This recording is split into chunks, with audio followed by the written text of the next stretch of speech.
sou o Davi Silva e nós vamos fazer mais um Protagonista do Futuro. Olá, meu nome é Lívia Tapajós e nós vamos conversar com a Regilane Guajajara. Olá, eu sou Regilane Guajajara, sou psicóloga indígena, né, formada pela Universidade Federal do Sul e Sudeste do Pará, Unifespa. Sou ativista, né, dos movimentos sociais e dos movimentos indígenas. Também defendo a pauta de inclusão de indígenas com deficiência dentro e fora dos nossos territórios. E estou aqui para compartilhar, né, esse momento essa troca de experiência com vocês e aprendizado. E eu queria saber como é que vocês conseguem fazer esse tipo como é que chama? Esse negócio aqui com penas. Esqueci o nome. As pessoas chamam de cocá, né? E outros chamam de tiara. A gente utiliza, né, penas, né, de alguns pássaros que tem dentro do nosso território. E ele serve também como adereço, que a gente também utiliza ele nas nossas festas tradicionais, quando a gente também está nos nossos movimentos de luta. Isso também mostra para a gente que serve também como um símbolo de resistência, né? Porque é onde a gente consegue se identificar que a gente está lutando por uma pauta ou quando a gente está feliz participando das nossas atividades culturais dentro dos nossos territórios. Qual é as frutas ou uma fruta típica lá da sua tribo? Na verdade, lá tem vários, quando eu falo assim, a natureza, ela oferece vários tipos de frutas, né, dentro dos nossos territórios. Mas a gente tem muito consumo de manga lá, né, tem muita lima dentro da minha aldeia, que a minha aldeia em si, do meu povo, a gente é oriundo do estado do Maranhão, né? Mas a gente tem um território do povo Guajajara também, aqui no estado do Pará, que fica no município de Itupiranga. E foi até bom tu me fazer essa pergunta, porque hoje em dia nós, povos indígenas, estamos usando, né, as redes sociais, a mídia, para desconstruir muitos estereótipos que foram criados pelos colonizadores, pelos portugueses. E hoje a gente sabe que a gente não usa mais o termo índio, né? Se usa o termo indígena. E também a gente não utiliza, né, o termo tribo, né? Aldeia ou comunidade. E por isso que eu falo que é muito importante quando a gente vem para esse espaço de fala, ter esse direito de fala, a gente vai conseguindo, né, repassar para vocês como é que a gente gosta de ser chamado, quais os termos corretos. E tudo isso serve como aprendizado para todos nós, né? Eu também queria saber, pessoal, mas não sei se você vai querer responder, sobre a sua família, quantos irmãos você tem e qual é o nome dos seus pais, isso. Olha, nós éramos 8, né? Aí vejo um irmão, então a gente somos 7 irmãos. O meu pai, o nome dele é Renato Guajajara, da minha mãe Ana Zélia. Muitas pessoas perguntam, por que vocês não têm nome indígena, né? Porque quando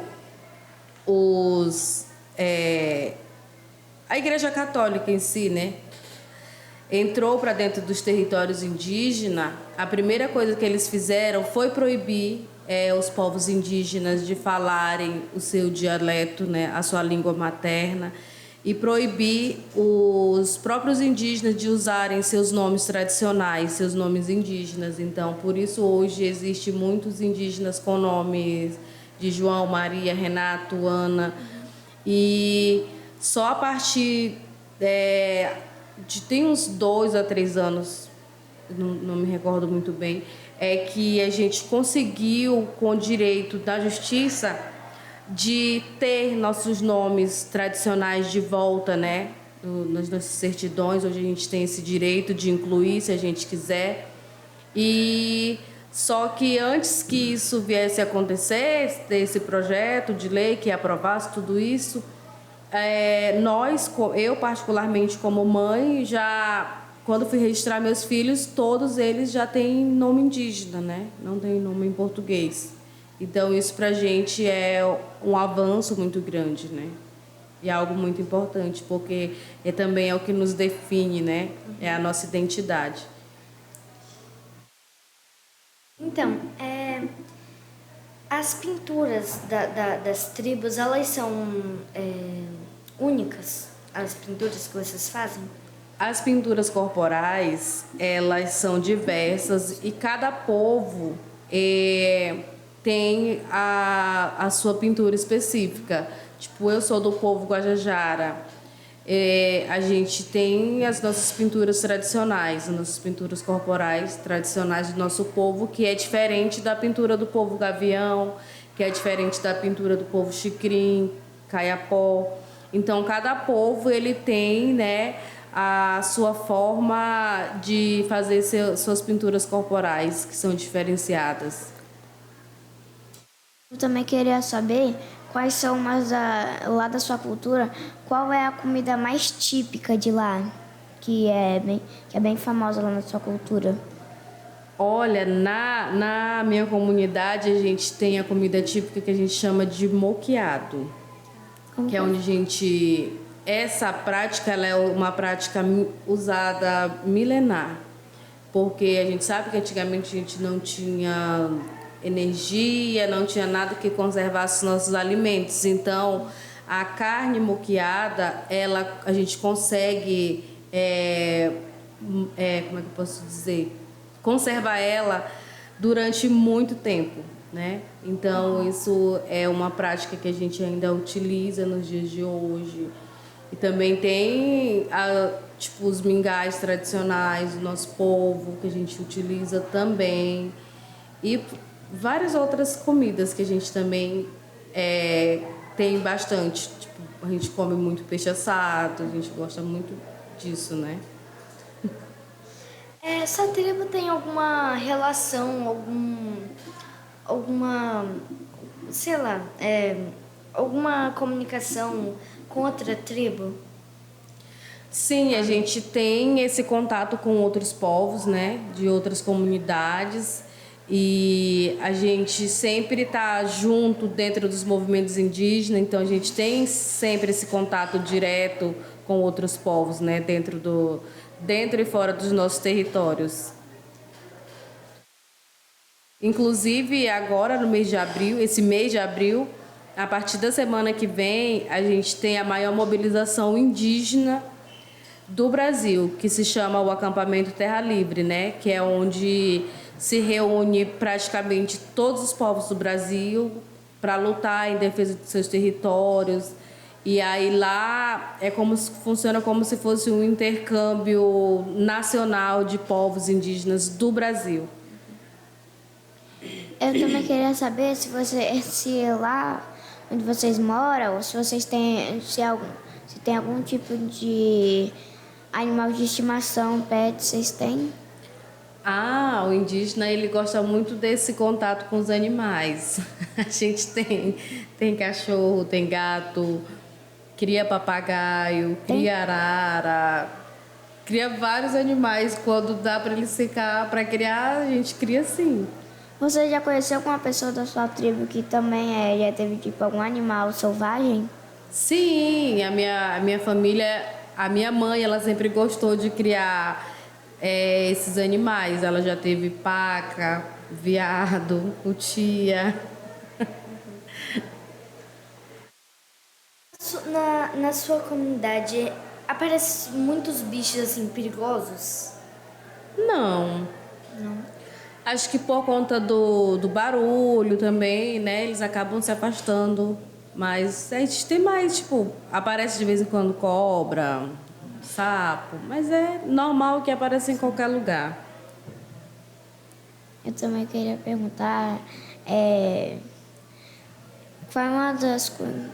Se vocês fazem mesmo, tipo, a dança da chuva, que é ou é mito. Olha, Eu acredito que nem todos os povos indígenas têm essa prática, mas com certeza tem povos que ainda fazem, que têm essa prática. E a gente sabe que nós, povos indígenas, a gente tem uma ligação muito forte com a nossa ancestralidade, né, com a natureza e tudo. E é algo que a gente respeita muito. A questão da chuva, do sol e o calendário, o nosso calendário, o calendário dos povos indígenas em si, ele é um calendário diferente do calendário tradicional dos não indígenas, porque a gente se baseia muito na lua. É através da lua que a gente sabe o período de plantar, o período de colher. E tudo isso a gente tem aprendido, foi algo que foi repassado de geração para geração. Eu tenho uma pergunta aqui.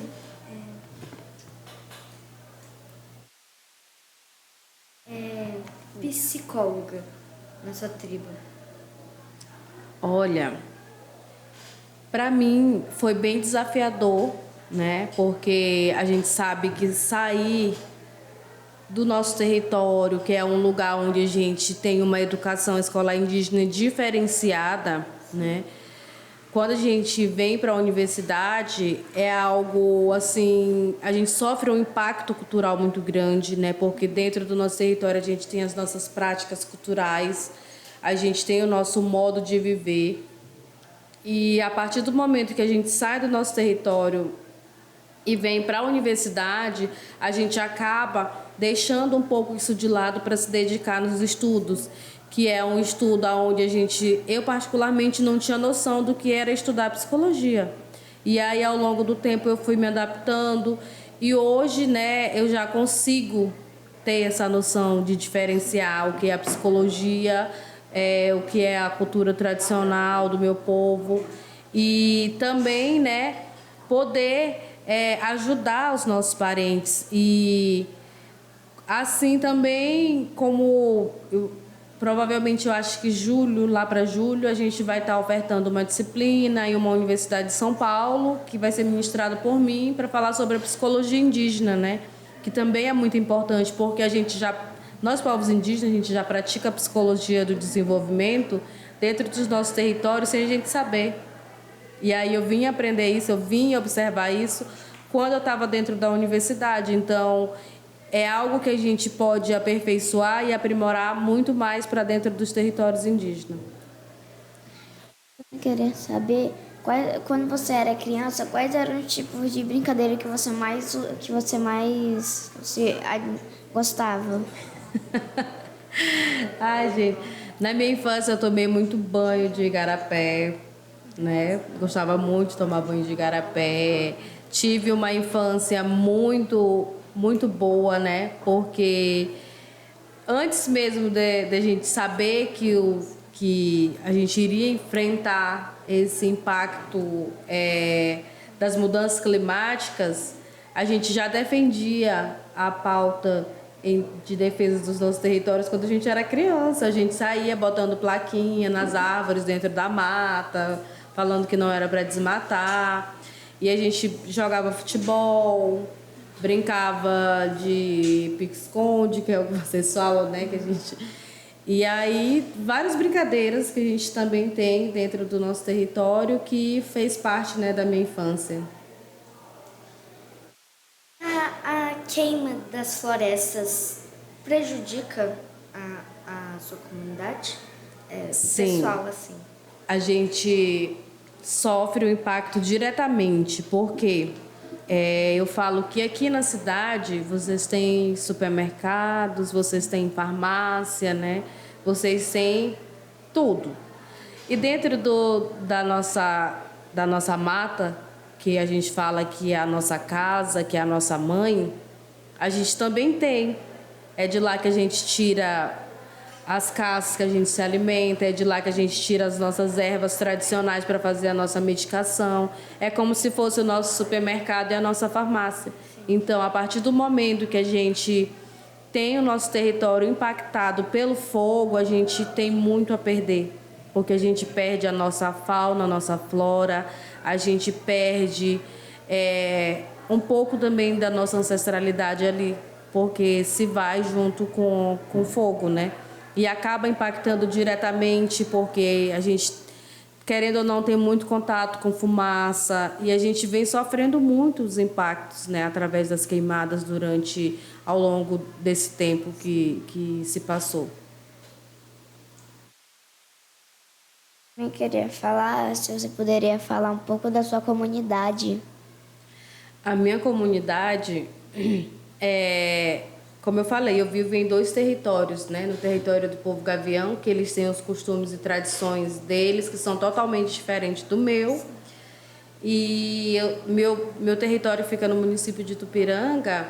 A gente vive muito no coletivo também, assim como todos os povos, né? A gente é do coletivo. Hoje em dia as pessoas falam, eu sempre gosto de falar, que nós, povos indígenas, a gente é o povo do diálogo, né? A gente não tem muito esse costume da leitura, porque a gente é do diálogo, a gente é do coletivo e é dessa forma que a gente vive dentro dos nossos territórios, né? E a gente tem tentado se adaptar a cada dia a essa sociedade que tem imposto sobre nós, né? Que a gente tem que se adequar e tudo, mas nunca deixamos de lado os nossos costumes e tradições. Encerramos o primeiro bloco e já vamos começar com o segundo. Muito obrigada, Regilane. Eu que agradeço. Obrigada, Regilane, por ter feito essa entrevista. E agora nós vamos assistir esse brinde aqui com muito carinho. Muito obrigada. Eu que agradeço.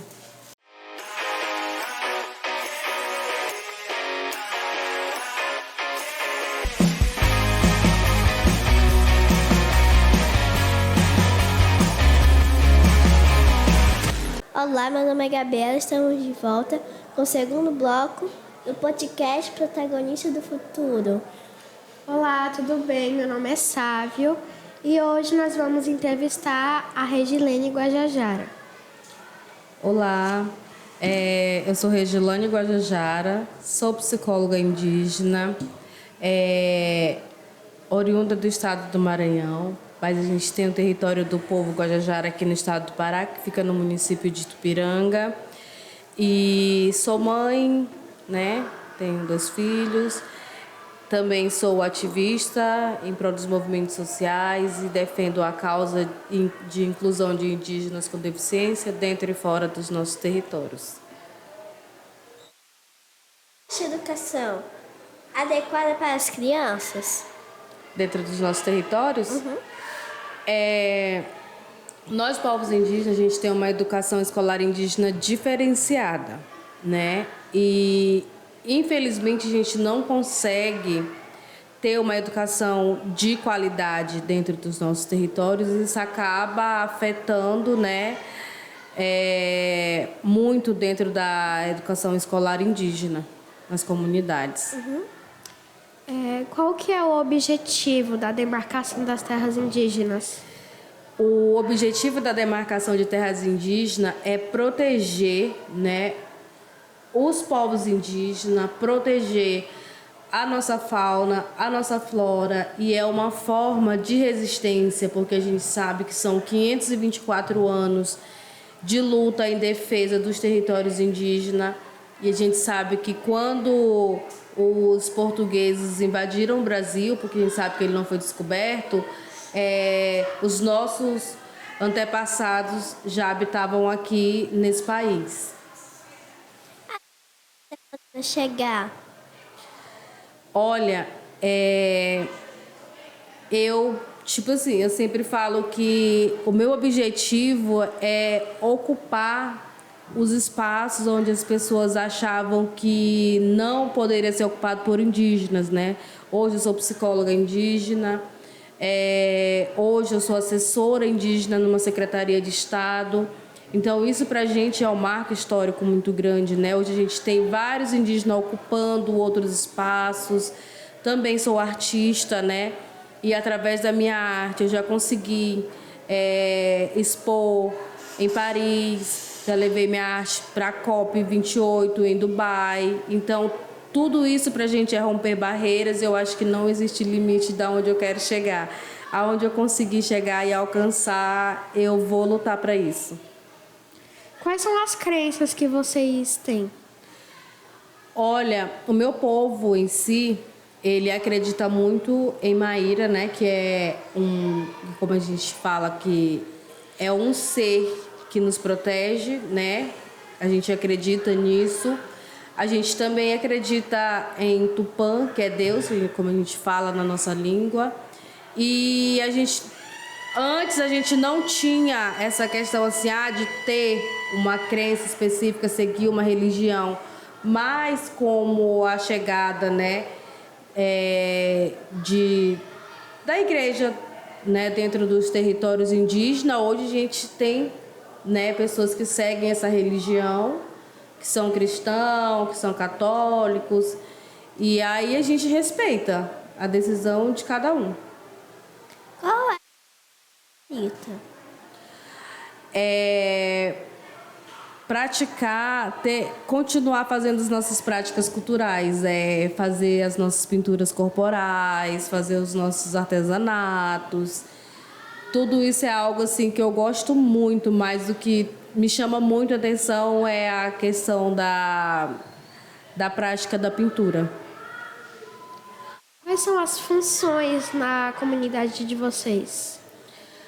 Todo o território indígena, toda a comunidade indígena, ele tem um cacique, né? Que é a pessoa em que vai coordenar todo aquele território, depende se for um território onde só tem uma aldeia, ele vai comandar todo o território. Se for um território com várias aldeias, ele vai comandar a sua aldeia especificamente.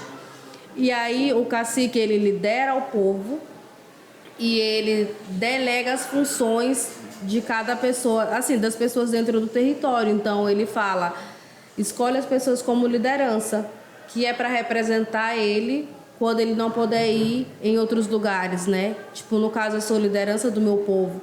Quando meu pai não pode estar presente, quem se faz presente nos locais, nas reuniões, sou eu.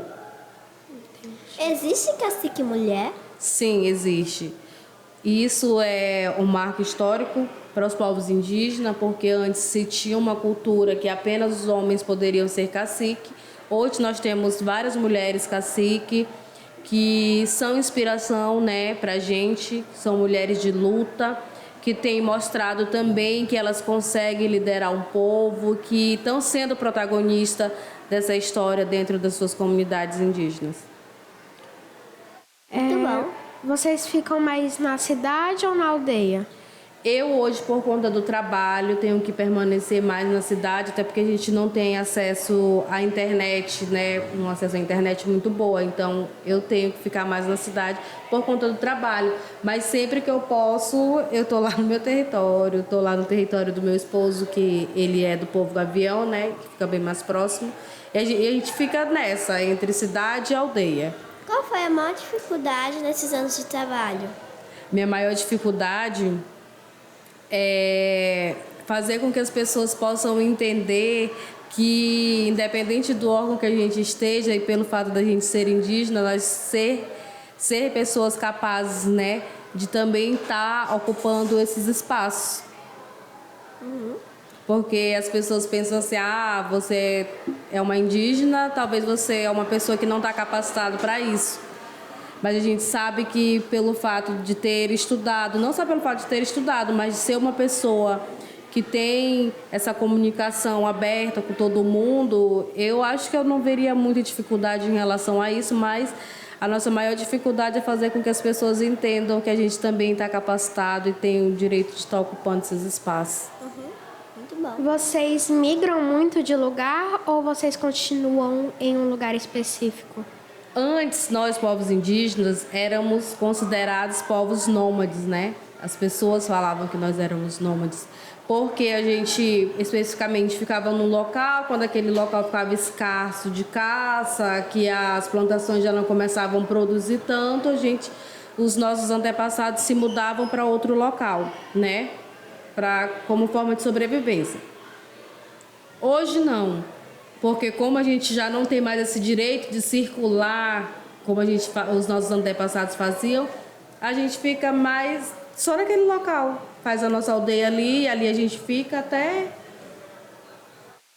durante muito tempo. Entendi. Você acha os direitos dos indígenas justos? Eu queria que fosse assim, eu queria que as pessoas respeitassem os direitos dos povos indígenas, né? Que respeitassem realmente a Constituição, que respeitassem o que está ali na Constituição, que foi determinado por lei. Mas, infelizmente, a gente não tem nem sequer a metade dos nossos direitos amparados, né? E a gente tem lutado para que a gente seja, né, para que a gente venha conquistar esse direito de volta e ter o direito de dizer assim, não, hoje eu sou uma pessoa nós somos um povo que realmente está amparado pela lei, pelos direitos dos povos indígenas. Infelizmente a gente não conseguiu isso ainda, mas a gente está lutando para que isso aconteça. Quando vocês têm filhos, vocês os batizam? Se sim, de que forma? Nas comunidades indígenas, depende muito de cada povo, né? Tipo, a cultura do povo gavião é uma, eles têm a pessoa específica para pôr os nomes nas crianças. E já na minha cultura, a gente não tem isso, veio ter essa questão de batismo, mas depois que entrou, né, a Igreja Católica começou, né, a entrar dentro dos territórios indígenas. Mas é uma prática praticamente, especificamente do meu povo, que não tem essa questão de batismo, né? Reserva indígena? Outra, diferente? Já percorri vários territórios e é uma experiência muito boa. Conhecer outros povos, outra cultura. Qual foi sua favorita? Minha cor? Não, sua... Como é que é? Oi? A comunidade... Favorita? A minha. A minha.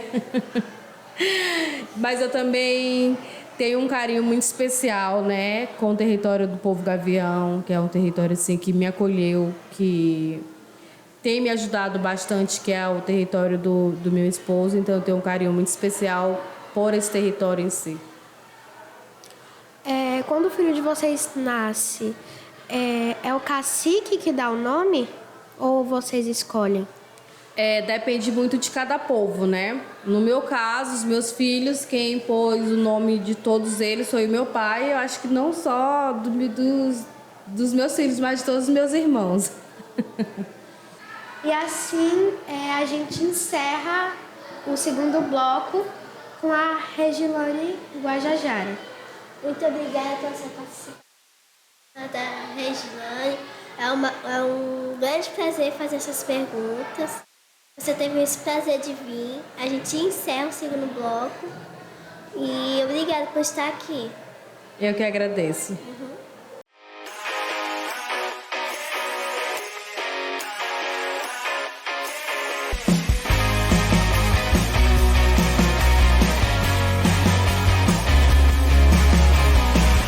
Olá, meu nome é Moisés e voltamos com o terceiro bloco do podcast Protagonista do Futuro. Olá, me chamo Rebeca e hoje nós vamos continuar entrevistando Regilane Guajajara. Olá, eu sou Regilane Guajajara e é um prazer estar aqui com vocês.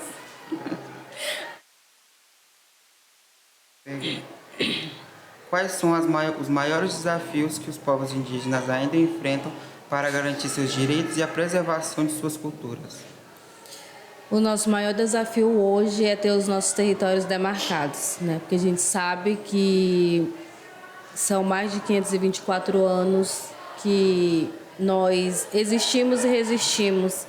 E hoje, infelizmente, a gente ainda não tem, né, esse direito de ter os nossos territórios demarcados.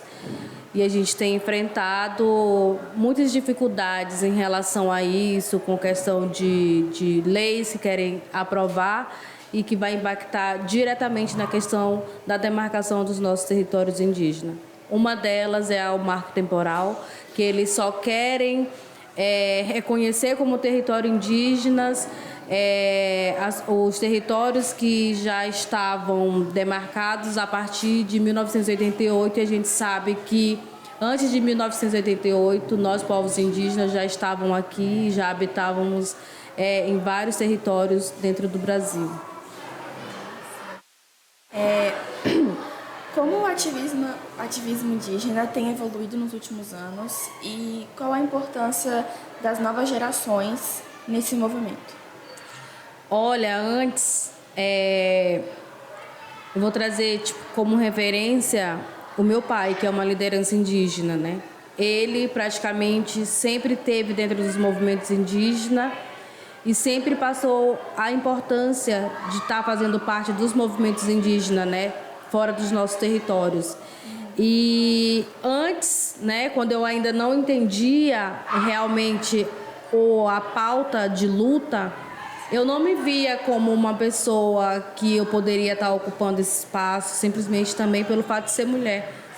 Só que a partir do momento que eu entrei na universidade, eu percebi que eu tinha que me impor, né? Para que eu pudesse também ter essa autonomia de fala dentro daquele espaço, para que eu não fosse consumida por esse espaço. E hoje em dia, né, a gente tem visto que muitas lideranças indígenas jovens têm se levantado para defender a pauta do movimento indígena. Hoje a gente tem vários indígenas que estão usando as redes sociais, né, para falar sobre a realidade dentro das suas comunidades. E a maioria dessas pessoas são lideranças jovens, então tudo isso tem influenciado para que a gente possa, né, ter essa resistência dentro das nossas comunidades. Como a modernidade, o contato com outras culturas tem impacto para a preservação desses saberes? Olha, a gente tem procurado muito dar prioridade em manter a nossa cultura viva, porque a gente sabe que nos dias de hoje tem sido bem difícil, até porque a gente tem muito contato com o mundo do não indígena, né? A gente tem esse contato direto hoje, está dentro da cidade, consumindo alimentos que não são, tipo assim, da nossa cultura, que não pertencem, né, ao nosso povo, mas que a gente tem também tentado manter firme a nossa cultura tradicional, a nossa alimentação tradicional. Por mais que seja difícil por causa desse contato direto que a gente tem lutado para manter tudo isso vivo. A gente sabe que a ONU, né, por meio da Declaração dos Direitos Indígenas, ela estabelece normas internacionais que protegem os direitos dessas comunidades, né, desses povos. E você acha que ela está sendo ela está sendo eficaz nessa proteção desses povos? Infelizmente, não. Não? Não, infelizmente não. A gente, como eu gosto de frisar, que a gente tem as nossas leis amparadas pela Constituição, né? E, infelizmente, nem a Constituição está sendo respeitada nos dias de hoje. E a gente tem recorrido, sim, né, aos meios internacionais para que a gente possa ter os nossos direitos garantidos, mas, infelizmente, a gente não conseguiu até agora, né, com que a gente realmente tivesse esse direito amparado e garantido por todas as leis que nos amparam, né? E como podemos valorizar e apoiar o trabalho das artesãs indígenas de forma respeitosa e justa? Comprando diretamente das artesãs dentro ou fora dos territórios, porque a gente sabe que existe várias exposições, né? Eu particularmente também sou artesã, sou artista e sempre estou em alguns lugares dentro da universidade ou em algum outro espaço quando sou convidada. Eu acho isso bem interessante, essa tua pergunta, porque é uma forma de valorizar o trabalho do artesão indígena, que hoje, infelizmente, ainda é pouco valorizado, e também tem vários indígenas que hoje estão usando as redes sociais para divulgar o seu trabalho, né?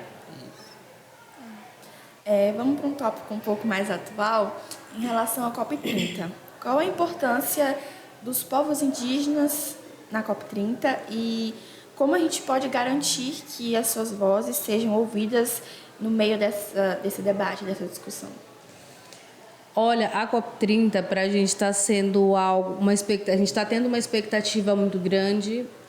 Inclusive está acontecendo dentro dos territórios indígenas, nas 8 etnorregiões aqui do nosso estado do Pará, que nós temos 8 etnorregiões, onde são compostos por vários povos indígenas. Está acontecendo a caravana rumo à COP30, né, onde a Secretaria de Estado dos Povos Indígenas tem ouvido as demandas das lideranças para que a gente possa chegar dentro desse espaço já fazendo as nossas reivindicações de acordo com as nossas lideranças de base, que é isso que a gente tem como prioridade, ouvir quem está dentro dos territórios, ouvir quem está nas bases.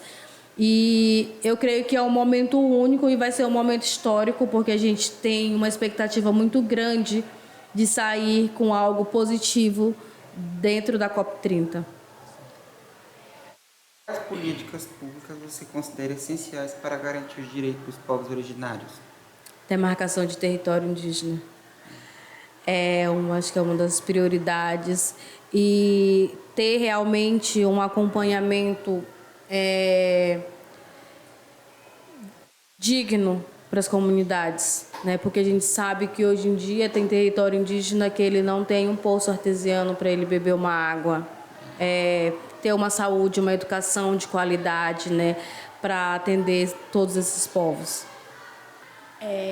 Obrigado pela sua presença, tá? Muito grata por você estar aqui, aprimorando um pouco mais sobre esse assunto muito importante que deveria estar falando hoje em dia, tá? Muito obrigada. Agradeço pela sua participação no podcast Protagonista do Futuro. Eu que agradeço.